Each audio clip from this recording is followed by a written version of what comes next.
Hello, all, and welcome back to All Doll Love.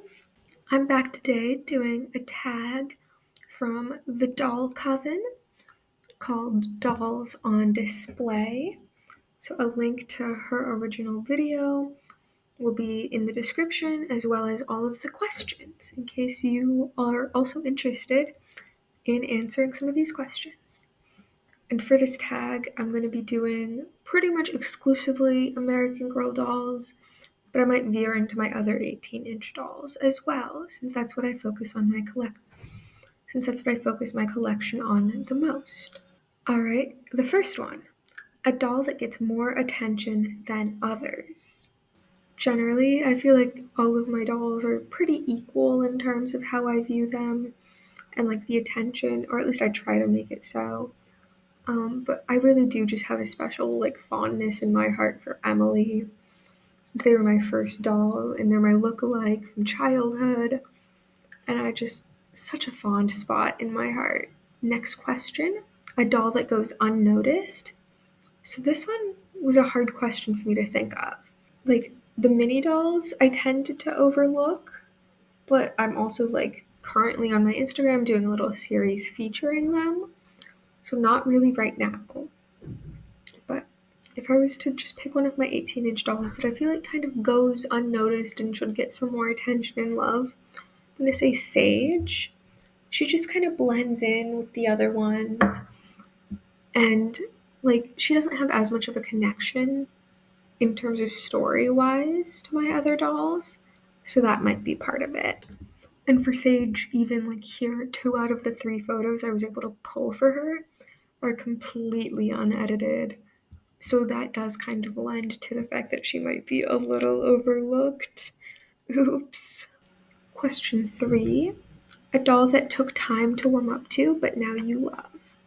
So for this, I'm going to choose Leah Clark, who was originally my siblings' doll, but came to my collection along with all of their other dolls. So I didn't really have strong opinions on Leah at first. Was kind of like Sage and just blended in. But recently, since I've started doing a lot of photography, Leah is just stunning and so photogenic. So that's really what's made me warm up to her. Question 4, a doll you're thinking about rehoming.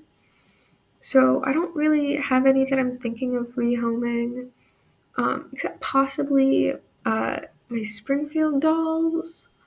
But then again, they do have a special place in my heart. So none really, I don't think. Question 5, a doll that you associate with a special or fond memory. So Noah Abbott. I'm pretty sure I've told this story on this channel before, but the fond moment is when my best friend gave me Noah because I was helping them clean out their childhood collection and get stuff ready to sell. And Noah was their childhood lookalike. So they, in the moment, decided parting with Noah just felt too wrong. So gave me Noah for my collection to keep her close. Doll 6, a doll with a flaw, as in it's damaged or there's a particular design feature or characteristic that I deem as a flaw. So for this, if in terms of features and characteristics, if there are any of those I view as a flaw, I won't get the doll. And I don't have a lot of the same particular preferences that other people do in terms of the specific eye placement or things like that, like head tilts. I don't care as much about those things. So for this question, I am answering Marie Grace because I got her with her hand a little bit chewed up.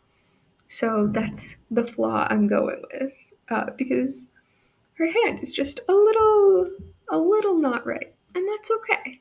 I still love her, and she's still a really special doll to me. And the next question is a secondhand doll. So, as I implied before, Marie Grace is a secondhand doll. So are Kaya, Felicity, Kit, Nikki, Samantha. So all of those, and then also technically Noah and Caroline, because I got those from my best friend from their childhood collection. And I'm not sure, but those are just the dolls I could think of off the top of my head that I know are secondhand. Um, but there is a pretty good chance more of them are, and I just don't fully remember because a lot of them were gifts to me, like from my parents when I was a kid. Question 8. A doll with a favorite companion or accessory. So I have assigned Nikki Fleming a dog to be her little service dog, which is vaguely inspired from her story in her books about training service dogs. So I thought it would be a cute story element for my personal collection if she had one herself. So that's going to be my favorite companion or accessory. Question 9. A doll wearing a favorite color. So my favorite color is purple. I like it in pretty much every shade. Lavender, royal purple, everything in between. The only place where I don't like it as much is where it starts to get a little closer to like magenta with some more like pink undertones. I prefer it with more bluey undertones. But regardless, purple is my favorite color. So here is just a handful of the purple outfits that my dolls have worn. So here's McKenna, Rebecca, Aubrey, and Eleanor.